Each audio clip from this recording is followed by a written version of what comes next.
Morning, good afternoon, everyone. I'm Ann Wolf. I'm the Education and Events Director for the Contra Costa Bar Association, and we are so very lucky today to have brought together Carol Langford and Dean Winick to tell us everything we need to know about the Provisional License Program. And there's a lot to know for attorneys who want to be sponsors or a supervising lawyer, and for recent graduates who want to be recent and past graduates who want to be provisionally licensed lawyers. So without further ado, I'm just going to pass this on. And quick introduction, we have Carol Langford with us, and Carol helped draft some of these provisions with the State Bar. She's a practicing attorney with doing State Bar admissions and attorney discipline work. She's an adjunct at USF and Hastings Law School. And we also have with us Dean Mitchel Winick. He is the Dean and President of the Monterey College of Law, San Luis Obispo College of Law, and Kern County College of Law. Thank you very much for joining us today, and I'm going to turn the program over to you. Okay, Mitch and I talked initially, and we decided that we'd give you a little background on it first, and kind of how provisional licensing all came about. Well, you know, it came about by an order of the California Supreme Court. And my guess is that the State Bar was hearing from different people, perhaps students and deans and other people, that, hey, these students are having a problem. Job offers are being revoked. They're having a hard time studying. And they were, I mean, think about studying in your home and you know, I used to see on my video screen teaching at night, sometimes the students were sitting on their bed, you know, falling asleep, you know, and it was like, we have to do something about this. And so it came by an order. Now, remember, the California Supreme Court is the ultimate arbiter of regulation of California attorneys. In case you're doubting that for any reason, I did research that issue when I sat on the Commission for the Revision of the Rules of Professional Conduct, just to see if that was the case. And because we were looking at other rules. And it is indeed the case. They are the ultimate. They're the ones who stamp all discipline. They're the ones who order commissions and who review the work. They act through the State Bar. And so, you know, and the State Bar now is called the State Bar Board of Trustees because of their public interest perspective. So, you know, we had a problem coming. They said we had to do something about it. And then they said, okay, we need a working group. And, you know, I don't forget how I got on it. I don't know if someone told me to apply or it was there or what, but I applied. And so, you know, and I was willing to do the work. I think that was a big part of it too. And they told us it was going to be 1 or 2 sessions. That's all it would take to write the law in provisional licensing, which I have to tell you, I thought that was funny because there is no possible way when you write law, it takes 1 or 2 sessions. We had a very diverse group. And by the way, it didn't. We met for months and we were doing a lot of work on our own too. So it wasn't 1 or 2 sessions. But our group was very diverse. We had a public defender. We had all kinds of viewpoints. Public defender was African-American. We had Robert Barrett from a small law school, Laverne. We had a legal malinsurer. We had one of the deans from Hastings. We had people who specialize in moral character, like me. We had all kinds of public testimony. So these rules were not just, you know, thrown out and nobody got a chance to review them. It was reviewed by, we had a ton of public testimony. Every time we met, we had to listen, and we had to listen. We sat there and listened because we wanted to anyway. And we read through it all. We got stacks of it. So it was a lot of work and a lot of issues came up. And, you know, and I will tell you just before we, you know, Mitch will talk more about some of the provisions, and then I'll tell you kind of maybe some of the issues that we thought about. But there's all kinds of issues that come up when you think of provisional licensing that even I hadn't thought about. You know, things like, well, what do you do about the moral character requirement? How many hours are you going to require of supervision for the lawyers? What kind of supervision? What are the supervising lawyers going to have to do? And you think, and are we going to treat all schools equally? Which that was immediately, there was no debate on that. We immediately decided all schools are going to be treated equally, whether it's, Stanford or, a school that, that has 4 students. We're going to treat them all the same. So that was immediately decided. But there's a lot of issues. Can they handle trust accounts? Can they? And all these issues came up and they took hours to debate. So what you see is the product of much debate, much public testimony, and input from all stakeholders. So I'll turn it over to you, Dean Winick, and you can maybe start by, elucidating some of the provisions. Well, thanks, Carol. I thought the committee did a wonderful job. Many of you probably followed the general discussion that really was going across the entire United States of what are you going to do with the disruption caused by COVID? And the worry was that it was so irregular across all the various jurisdictions and actually across different individual situations. So you have, some folks have access to technology, some don't. Some are who are sheltering in place with family members packed in. Some were isolated alone. And so, Carol really didn't mention there were a lot of the human factors that this committee had to consider. How do you create, whether it's a temporary or possibly a permanent alternative to the way we were licensing lawyers, which is you show up twice a year at a designated place, you sit for the bar exam, you pass it or you don't, and that's it. You finish that piece, then you go on to the moral character application and the various other forms and fees you have to pay. So I thought California did a really excellent job of balancing all of those. And the answer was, after doing nothing but waiting until exams come back online on one end, a diploma privilege where you basically waive all licensure criteria and just say if you graduated law school, you're in, or something in between.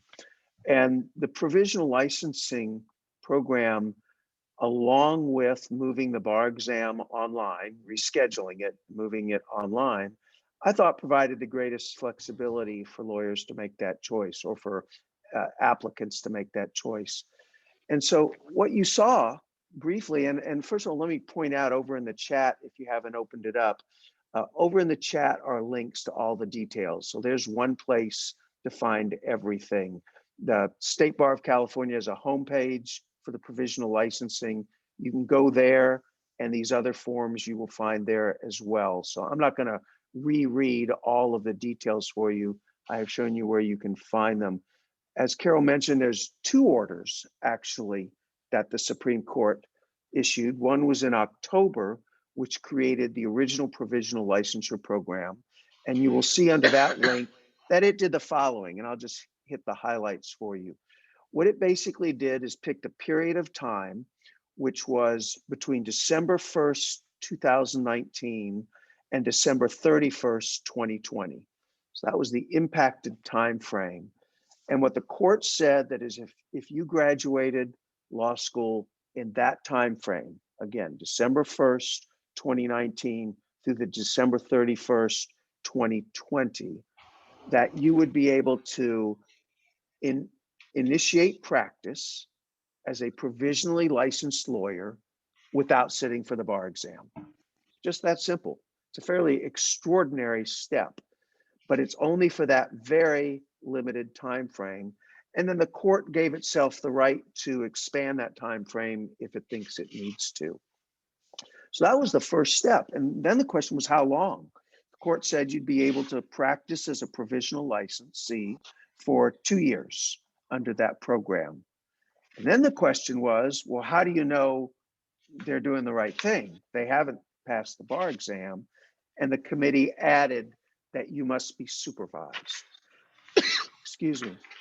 So if you look at the definitions, you'll see the definition of a supervisory attorney, and the requirement that during those 2 years, the provisionally licensed lawyers must be supervised by a lawyer that has 5 years of experience and is willing to sign on to do the actual supervision. So let me just kind of stop. Those are the big pictures. There's a few other details there, but that's the key item. Carol, is there anything else there you wanted to highlight? Oh on yeah, those? there definitely is, because there's a couple I think of. Now, are you talking, Mitch, about like just the general basic requirements? Is that Yes. what you're at? Oh Yes. yeah. Okay. Yeah, there are. Because you have. Okay. So first, you look the moral character requirement. You don't have to have cleared moral character. Okay, so somebody who's applying for this program does not have to have cleared moral character. That's a huge thing, because you're allowing them to practice in court and they have not cleared moral character. And most lawyers have to clear moral character. We talked a lot about that. Now, they're going to be applying for moral character because you have to clear moral character eventually. And so they're going to apply for it and you have to clear moral character. But as long as they don't have a denial, then that's okay. They can be a provisionally licensed lawyer. Now, that's we had to talk a lot about that because, you look at it and the people that get denied for moral character, it's like maybe 5% that actually get denied by the bar on moral character grounds for getting into the bar, which interestingly correlates to the amount of lawyers over 35 years getting disciplined. So that's kind of interesting. But at the same time, there are so many lawyers who are not caught by the bar that have real issues, because I know they come into my office. I would say, if I had to guess, I'd say probably more like 20%, 25%. They've got some issues, but they're just not, caught. I mean, people do things in the past and they get over it. Maybe when they were a juvenile, they stole some stuff. They had a drinking bout in college when they went to a frat party. But I sometimes see some real sociopaths, and they're very smart people, and they are able to clear moral character. So that part of it is not always shown in any statistics, because so many people are cleared that, if you get a good lawyer who understands moral character and you get a good explanation, you can clear moral character. So it's a little, that was a little hard for us. Right. And the second thing is that you have to have a supervising lawyer who doesn't have, he hasn't been recently disciplined, or he's under some kind of discipline order. And that makes sense, because you don't, what do lawyers get disciplined for? For the most part, it's stealing money. It's not for competence, very rarely, because there's many inherent problems with that in the disciplinary system. It's going to be for money. It's going to be for substance abuse. It's going to be for, competence is only going to be, easy, low-hanging fruit, like failure to meet a deadline or something. Conflicts are very rare. They just let the civil courts deal with that. But if you read the new supervisory lawyer, see, it ties into that, the new rule that came out in 2018, and which I helped draft. We had the duty to supervise in our old 3.110 competence rule that you folks remember. It was in the discussion section of the rule. And it said, that you have a duty to supervise the acts of your employees. Well, nobody cared about that, really. I mean, it was like, yeah, I guess I do, but it usually came up where the lawyer might be in trouble, for example, where the secretary's embezzling out of the trust account. This is very different, because as soon as we put in 5.1, 5.2, and 5.3 as a separate rule, like the ABA, that really imposed different duties. And I'm seeing it come up right now in a case I have. And it's with a partnership. And how much responsibility does one partner have for another? When does that duty to supervise kick in? I never would have asked that in the past. I wouldn't have cared, because under 3110, I would have said, no duty, it's a partner. Partners go off on their own. But now that we have separate rules, and for these people who are provisionally licensed lawyers, so lawyers are going to have to watch them. I mean, you're not just going to be signing a declaration saying I've supervised. You're going to have to actually make sure, because if that lawyer messes up, you're going to be responsible. So I think that is not appreciated as much as it should be. That's in those rules.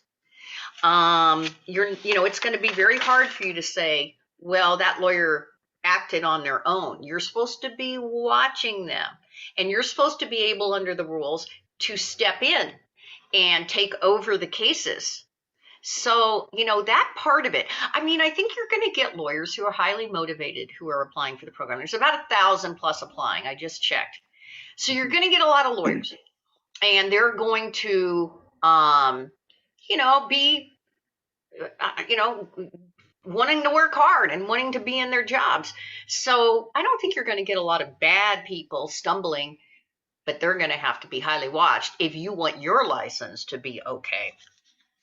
So we should probably add in, let's talk about, that's great. I'm glad because we'll come back about that a bit as far as encouraging people to participate. And then the other key item that would be next on your list is that you have to have either sat for the MPRE, or if you haven't sat for the MPRE and passed it, you need to complete the State Bar's new attorney training program, which is that actually been finalized? I'm not sure. Yeah, no, they have it. Was There's it out courses there? to Okay. take, but Okay. it's, the general, which is a problem, Mitch, which I don't know. I don't remember if you brought up in your paper or not, but, you get lawyers who just want to be transactional lawyers, and then you have lawyers who want to litigate. And Right. so a lot of that new attorney training has always been geared, just like law school bar exams, to litigators because of evidence and civil procedure. And, so that issue kind of comes up with it. So the new attorney, so taking the MPRE certainly helps. You got to do that. The ABA is going to make you do it after Nixon resigned in disgrace or was impeached. We had this requirement, so we're still going to have it. There are reporting requirements for the lawyers. So Right. the provisionally licensed lawyers. Now that, what these lawyers, young lawyers have to understand is that they become lawyers. And so I don't think, people necessarily understand what that means because they've been law students. They're going to learn. And if they have a good supervisor, they'll learn. But what it means is that if they get a misdemeanor involving moral turpitude of anything, that could be the second DUI, because it's not the first one, I don't think, but unless it's a high blood alcohol level and an accident. But the second one, then you've got a repeated pattern of conduct. Anything involving a theft, even if it's a minor petty theft of $25 from Whole Foods, or a felony, okay, they have to report that. 3 or more legal malpractice suits, any judgment for breach of fiduciary duty. So they're starting to have requirements of full-fledged lawyers. And so I just, you want to make sure as a supervisor that and I think, Dean, you would agree that the professors are going to have to make that known to the students that, they're lawyers. Yes, well, we try to do that from the beginning. We actually, part of our orientation program talks about one of our goals in law school is to get you to stop thinking like a student and start thinking like a lawyer from the very first day of law school, so that you're analyzing the information you're being given, not just so that you can pass a test, but so hopefully so you can use it someday. Let me add a couple other things so we don't forget, that I think get overlooked some in the new rules. One is that the provisionally licensed lawyers must declare themselves as such. So if you're signing documents, you need to identify yourself as a provisionally licensed lawyer. If you've got business cards, you have to identify yourself as a provisionally licensed lawyer. But you also have to provide the information about your supervising lawyer or your law firm, so people know, where they get the type of backup that Carol was talking about. But I must say, given all of the things you've just discussed, I didn't think that it was overly burdened with requirements that would make it difficult for provisionally licensed lawyers to step into the practice. Probably the hardest thing will be to find a good fit for a supervising attorney, don't you think? You know what, Mitch? You are absolutely right. And that was one of the things that we talked a lot about, because my worry, and maybe it's because I do ethics, right? So I'm a little bit of someone who sees the bad first, because I know how lawyers can get in trouble and students can get in trouble. But we wanted to make it without much in there, because we thought if we put too much burden, and I said this in the meetings, if you put too much burden on these supervising lawyers, they won't do it. And I do not blame them. And if you put too much on the students, they won't do it.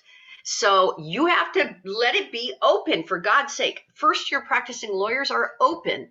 They go into a firm and, it's kind of, they get a boss and the boss kind of checks their work, and we don't make it rigid.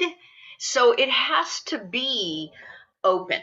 The only thing, like we did have a few rigid things. Like, for example, we do not allow the provisionally licensed lawyer to access trust accounts. Now, people talked a lot about that, saying, well, why don't we? They're second-class citizens. Well, frankly, I don't care if they're second-class citizens when it comes to the trust account, because that is what they are likely to get disciplined for. And trust accounting is Byzantine. I would say 40% of lawyers out there are not even in compliance with trust accounting rules, because the actual way you have to keep the books, most lawyers do not do that, which means they're technically out of trust, even though they're not stealing money. So we just decided, you know what? Let the supervisor manage the trust account. Let's give this little lawyer, their pathway, let them practice. And then when they get a license, if they want to handle the trust account, they can take they offer the trust accounting handbook, on the bar site. They can speak with a supervising attorney. So that was where, you're right, Mitch, that was where we were strict. But with regard to everything else, we decided, why should we be, with a microscope? That's not going to work. I like the idea that there's no limitation on practice area. So it's similar to if you had already passed the bar. If you feel you're competent with the advice and supervision of the supervising lawyer, there's no restriction in practice area. So I think that's good for the people of California, because it expands access to justice through access to these provisional lawyers that can provide this help. And it doesn't just cherry pick certain practice areas and say you can do it in family law, but not criminal law, or criminal law, but not corporate law. Well, and you know what, Mitch, that is one of your big things. I can tell by reading your work, your body of work, is access to justice. Right. And so that was something that, as a working group on this law, we really thought a lot about that. And, of course, because I do ethics, my first reaction with a group was, now, wait a minute, family law, personal injury, real estate, these are high international law. These are going to be maybe not, just in all the United States. These are the high areas. In California, those top three, it's going to be community. I mean, for what I see too. And sometimes transactional work, particularly during a recession, because people want to unwind deals. And so we talked about maybe not allowing them to practice in those areas. And then we thought, well, wait a minute. If we're saying 1390, and, that's pretty close, and they're going to be supervised anyway. They have to be supervised. It's not like what happens in not most, but a lot of firms where they just throw the young associate out, sink or swim. They send them to court without supervising them. They have to be supervised. So we thought, it's okay that they're practicing in every area. Plus, we didn't want to take students who go to a opportunity school, for example, and maybe they go to that school to practice public interest law. Right. And we said, okay, we can't take them and say, now we did have one thing which is interesting, Mitch, is our public defender. She said she was a little worried because she was like, I get a lot of people coming in and out here. How am I going to supervise them? And we finally decided with, when you're going to get a lot of provisionally licensed people, that you just have to have a program developed to make sure they're supervised. And everyone seemed to be okay with that. We knew we couldn't come up with perfection on that. Right. So what I would say to those of you that are thinking of being a supervising lawyer, it's right. It's in the order. It's on page 6 of the initial October order. There are 8 things that are listed. Just to hit on a couple of others, not to go into great detail, but I may have said 5 years of practice. If I did, I misspoke. You have to have practiced 4 years in any jurisdiction, practice in California within the last 2. So there's some details there. You cannot be inactive or ineligible to practice. One of the things that I think also goes along with what Carol mentioned is if you are employing a provisionally licensed lawyer and you have them working on one of your client's matters, you actually need to let the client know that they are a provisionally licensed lawyer, that you'll be supervising their work. And I think that's not all that different for most firms that have multiple tiers, whether you've got an associate working on it. In many cases, you may have a highly experienced paralegal working on a matter. And I believe lawyers have gotten into the habit of making those declarations, but you need to do that as well.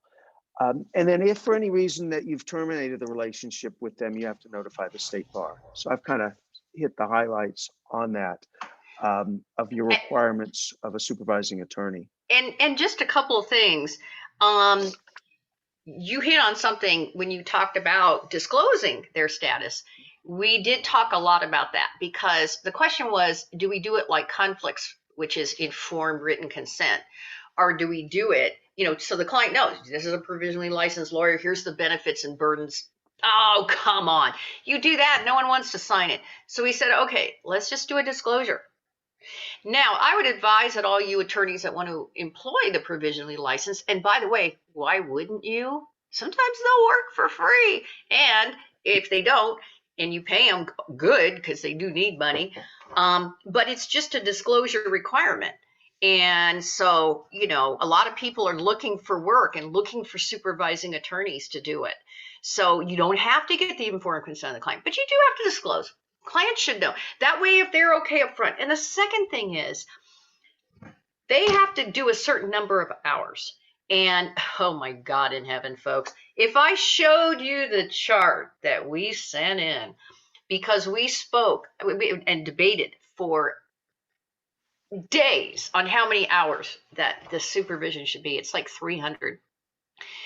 We talked about everything from 600 to 100 to how about this kind, this many hours and that many hours. It's impossible to figure out how many hours it's going to be. So we sent up numbers and we just figured do that. But I would strongly advise you that if you have someone you're supervising, to keep track of the hours.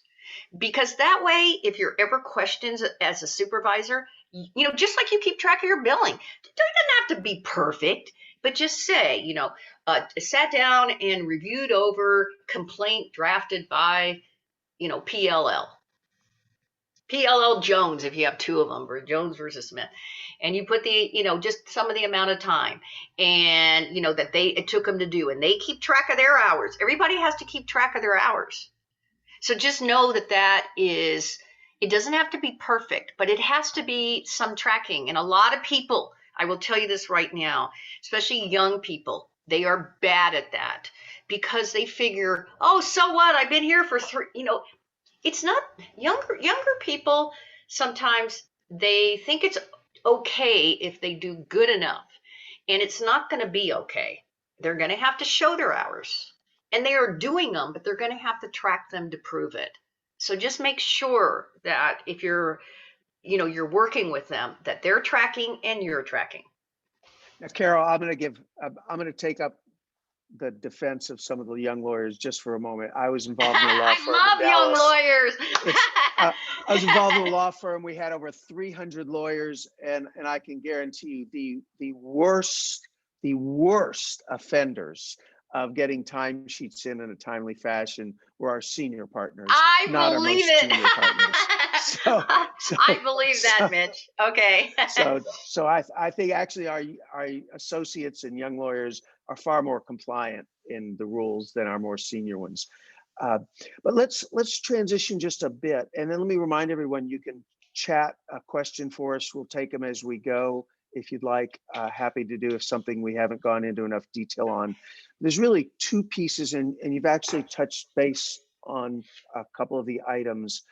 There was a second order that the court put out that expanded the provisional licensing program.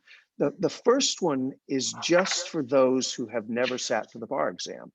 Okay, so they have 2 years to practice if they're within that 1 year time frame of when they graduated, and they can practice under the supervision of a lawyer for 2 years without sitting and passing the bar exam. At the conclusion of those 2 years, unless the court changes that date, they must then sit and pass the California bar exam at a new minimum passing score of 1390. So that was where things sat initially. The conversations continued, and your committee was put back to work again, because then the question was, well, if we, as of October of 2020, are changing the minimum passing score of the bar exam to 1390, which is what the court did by order, what about those of us who recently had scores of 1390 or better? Why shouldn't we be given the opportunity to now be considered licensed? And that was another whole work effort for the committee. I'll start with the end, and then Carol can share some of the stories of how you got there. The court decided to go back 5 years, and I think a number of people have asked, well, where did they come up with 5 years? Because I know 2 years was discussed, 3 years was discussed, 5 years. And there's the rule of court 9.49.1, which had already said that a passing score on the bar exam is good for 5 years. And frequently that came into play into what Carol was talking about, which is if you pass the bar exam, but let's say you had an extended period of time in which you were trying to remediate an issue on moral character. And that might take some time even if you had to appeal it, had to dispute it. And the court has had a longstanding rule that said your score is good for 5 years, but if you don't get it resolved and licensed within 5 years, then you have to sit for the bar exam and pass it again. I believe that you have to pick something as a basis, and the court used that rule and said, that's where we're going to come up with the 5 years. So we'll go back for a 5-year period for the 1390 to now be the minimum passing score retroactively. The difference being that with that 1390, you also need to still have supervision, and that's where the 300 hours of supervised practice must come in while you're a provisional licensed lawyer under the retroactive portion. Okay. Well, Mitch, you're right. And so what we did when we thought about going back 5 years was we thought to ourselves, well, wait, we're allowing it for a year, but like you say, there are people who came really close at 1390 and they're struggling too. And they're having a hard time, they're trying to retake it with an impossible pass rate here of 1440. So why not go back? And then we thought how far to go back. And believe it or not, I take some credit. I hope no one gets mad at me later for doing this. But I said to the group, wait a minute, 5 years. And they were like, well, why 5 years? And I said, because in discipline matters, because I do a lot of state bar discipline matters, lawyers are disciplined if they're disbarred for 5 years, and they can then try to get reinstated. But they have to pass a bar exam because they've been out for 5 years. So I said, if that's the case, and we have 5 years there, and the bar exam's good for 5 years, moral character clearance is good for 3 years, although you have to continue updating. So you have the 5 and 3 there. Why not make it 5 years? And then it was like, people were like, yeah, okay, Sure. I mean, we had to vote on it and we talked about it a lot, but that's the background of how we came with the 5 years. And I think that was good. Surprisingly, of 3,000 people eligible based on the criteria of 5 years in that, we've had maybe a little over 1,000 actually apply. Now, there could be more coming and more in the pipeline. The moral character department has been dealing with not just clearing moral character, but also the Section 6 cheating incidents, which increased with the use of technology. Now, a lot of those were thrown out. I represented 5 students where all the matters were thrown out. They didn't cheat. But they were having to go through that and look through all the video of that, plus the provisional licensing. So it could be that they're a little backlogged in getting through dealing with the applications. They also knew in the back, part of what we discussed was how's a bar going to handle all this? Because moral characters, I mean, you apply for moral character, you're waiting 6 months on a clean application. A dirty one, dirty, is a year to a year and a half. So, I think we're going to get more people, but that was the thinking for the 5 years back. Well, there's also some specific dates put in the order that I've put in the chat that you'll see. You must have scored 1390 between the July 2015 and the February 2020 bar exams. So there's a specific bracket of time before you qualify for that expanded provisional licensing program. And you only have until May 31st of 2021 to actually apply under that provision of that extended order. So those are some key dates. And if you have friends, colleagues who are interested in this, have them go to the website on the State Bar, the overall State Bar website. There's a Q&A that goes through great details of what if this, what if that, do I qualify? And then there's also the form on the State Bar's website for supervising lawyers to fill out to be the supervising lawyer of record. You will also then notice that on the same place on the State Bar's website where you can go and look up a lawyer to see if they're licensed in California, you can look up to see if someone is provisionally licensed in California, and you can look up and see who their supervising lawyer is. All of those are now on the State Bar's website. So in a relatively short period of time, I have to say they've moved quickly to get all of those operational behind the scene details up and going. They actually really have, and it's surprising that Tara Clark and her crew has done that. I don't know how they did. So Carol, we talked about wrapping before we left all of this. That's what's going on with the 2 portions of the provisional licensing program. For those who get to practice 2 years without sitting for the bar, and for those who scored 1390 or better from July of 2015 to February of 2020, all of those are now covered by these provisional licensing rules. But Carol, it's raised additional questions that have not been answered by the court, by the bar, or by the profession, which is, what is this going to do, if anything, going forward? So for example, let me just pose a question that I find interesting. Let's look at those who will have practiced for 2 years under the supervision of a licensed attorney, and you get to 2022, they've done a great job. Their supervising attorney will sign off on all of the criteria that they say they've completed.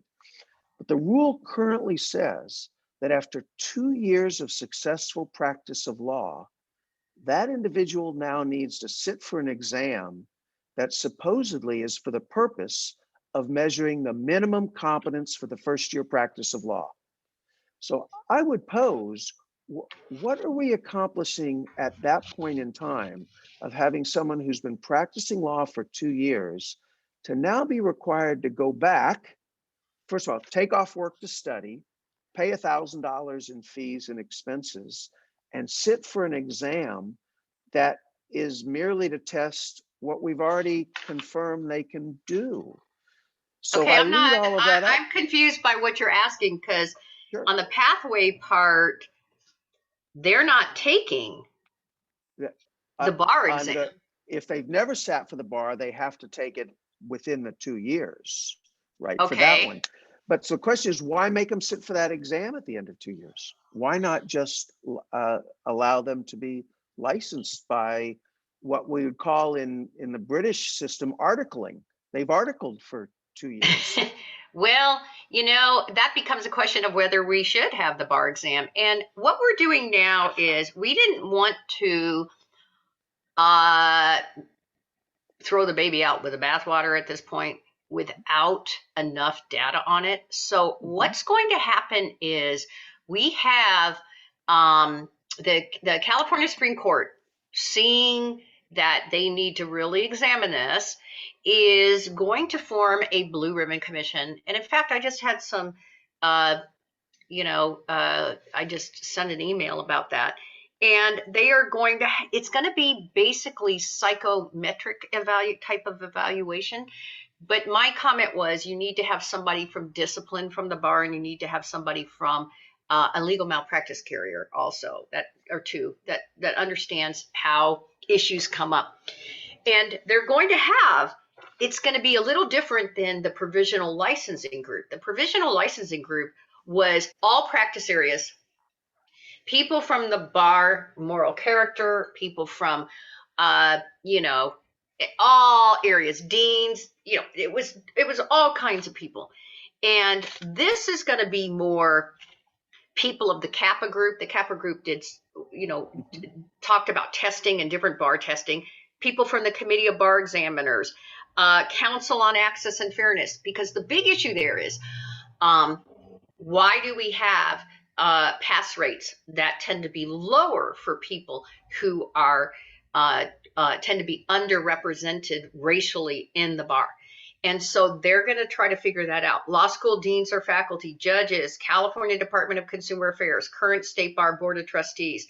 It's going to be testing people and people who do software and security and technological people. How do people basically process information?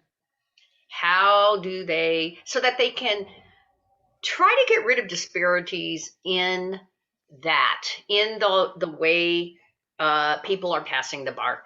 And it can be many things. It could be that you have people coming from different backgrounds, some who came from wealthy backgrounds, some who didn't, and they want to try to get those disparities taken care of. And so I think that until they do that and really look at that, it's really hard right now to say, here's how we need to change it, or throw it out, or keep it.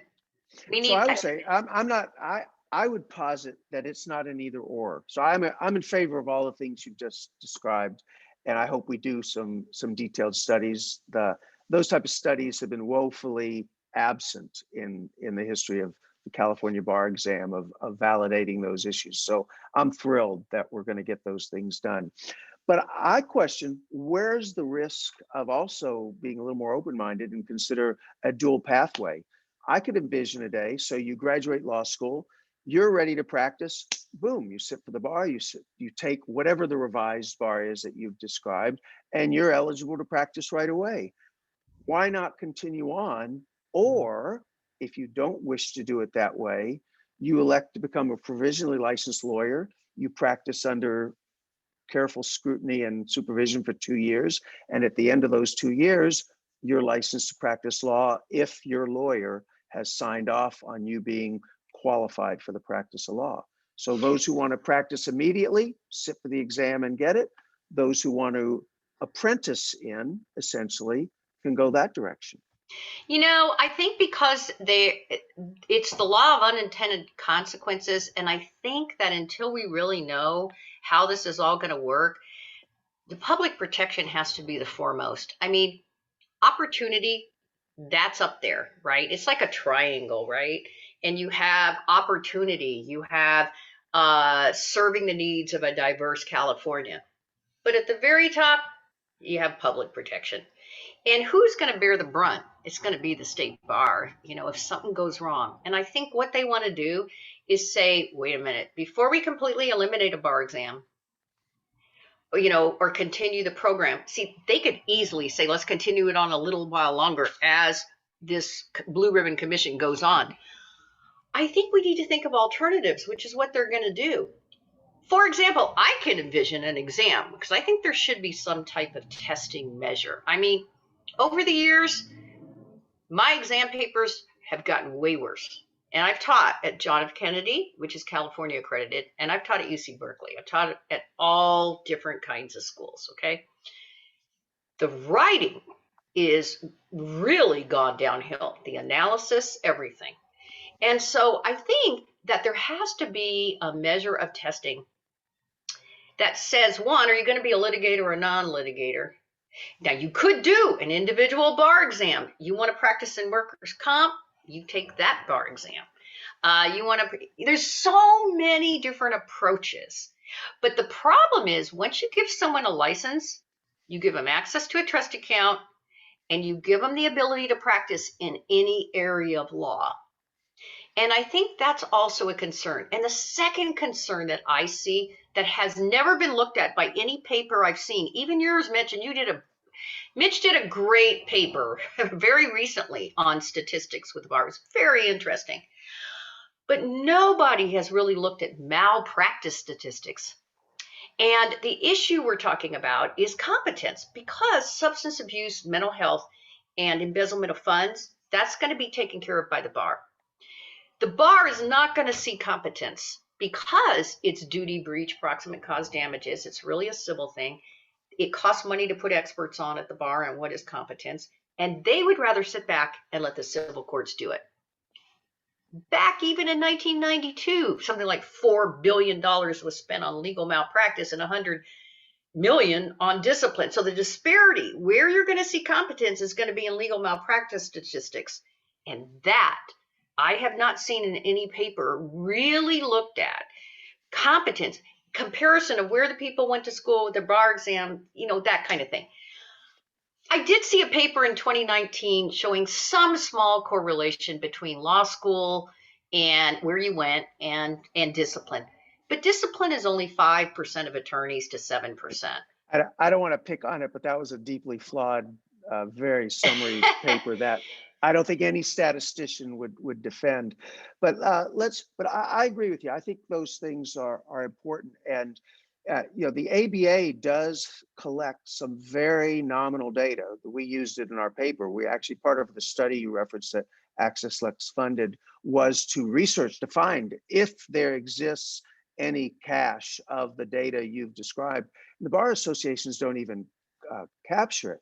So I think to accomplish what you're suggesting, it might require the Conference of Chief Justices or the National Association of Bar Examiners or bar executives to say, part of our professional responsibility is to start collecting some of that data, even if it's collected in a way so that it's not identified to the individual, so we can get it over groups of people and periods of year. So Mitch, I'm 100% that's a great idea. That. And I've never even thought of that. That is a great idea to have other stakeholders like that involved. I mean, as an expert witness in legal mal, I used to handle a ton of those cases. I'll do a declaration now because I just don't like testifying. Even when the lawyers did terrible, they still fight it. But I did it for 20 years or something. And, you just see so many cases that the bar never captures. Why? Because the client's complaining about competence, but they want that lawyer working to pay them back the money that lawyer owes them. They don't want the lawyer disciplined and suspended, so they don't go to the bar.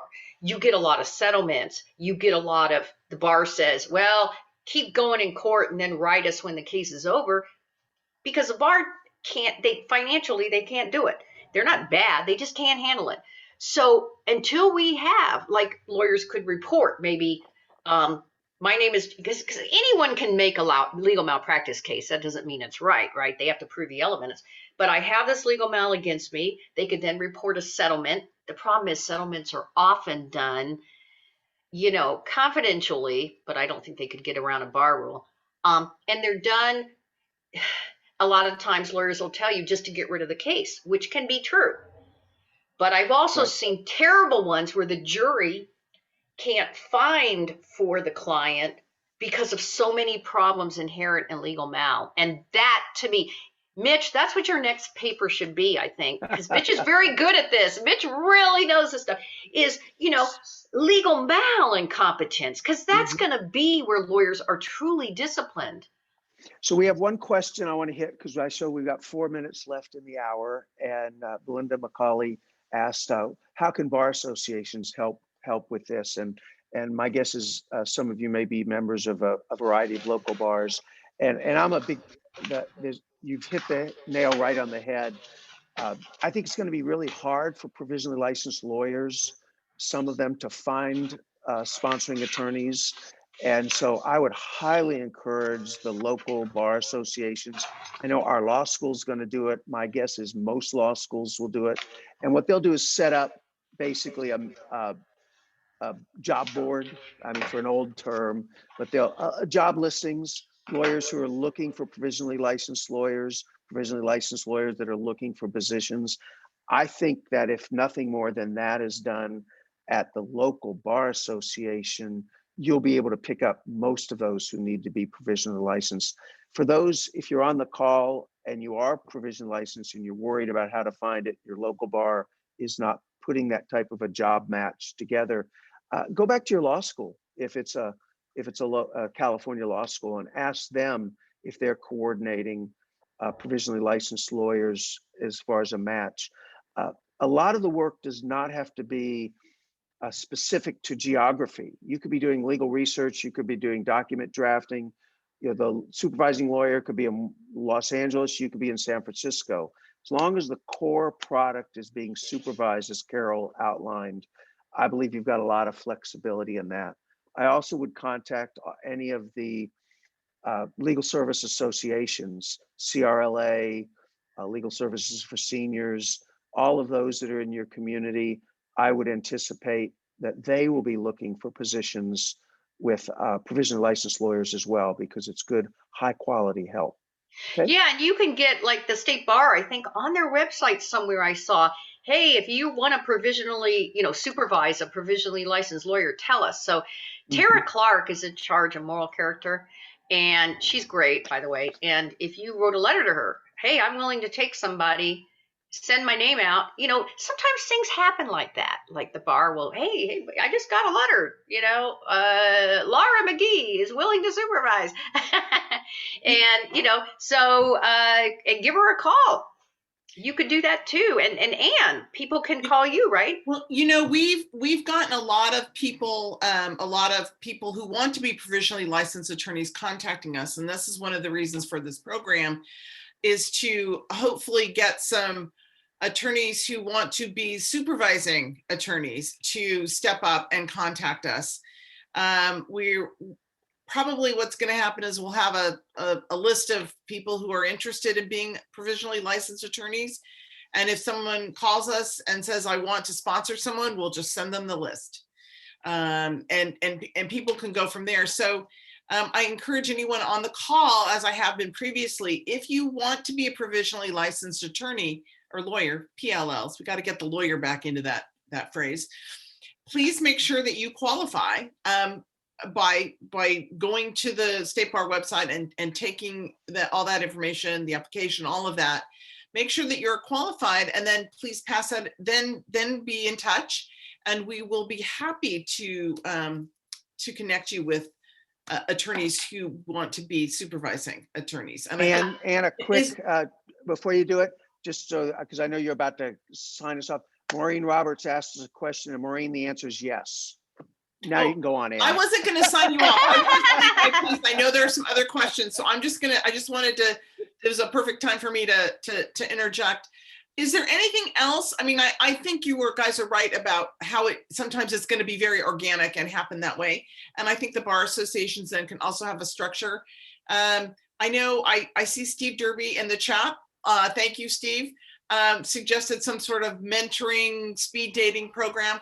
I don't know how that might, I can see how that might work. We'd have to get, people on each side together. If we've got enough of them, we could set up a Zoom call and do breakout rooms and do all of that. But I think that I think we're gonna initially start with the, having a list of the PLLs and then the people who want to supervise and putting those together. And last thought, if you're gonna be a supervising lawyer, you want to make sure your legal malpractice policy covers provisionally licensed lawyers. The malpractice carrier person on our committee said something about that, and we never really dove into it because that's up to the individual lawyer. But if you're going to be one of the supervising lawyers, you might want to give a call to your carrier and make sure that that's okay, because that's a new thing and a lot of policies won't have it in there. Good tip. So I'm not trying to cut everybody off. If there are more questions, if Carol and Mitch, you think there's more to say, go right ahead. I'm just going to sit here and. Okay.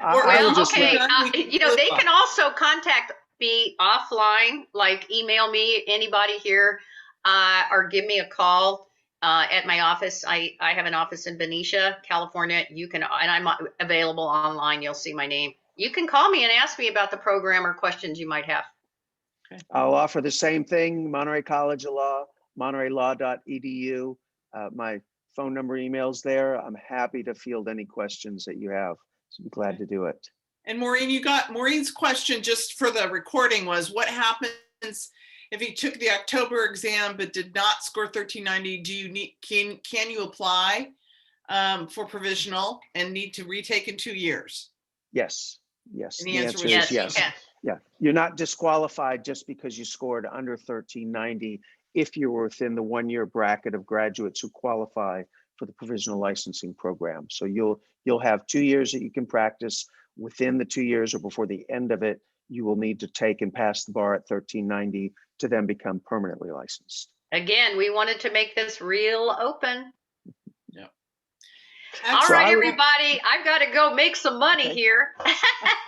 Thank you for having me, Ann and Mitch. It was great being on a panel with you. Always great to talk to you. And I will talk to everybody later. If you have a question. Thanks very much. Everybody have a great day, and I'll be sending you the links and their contact information shortly.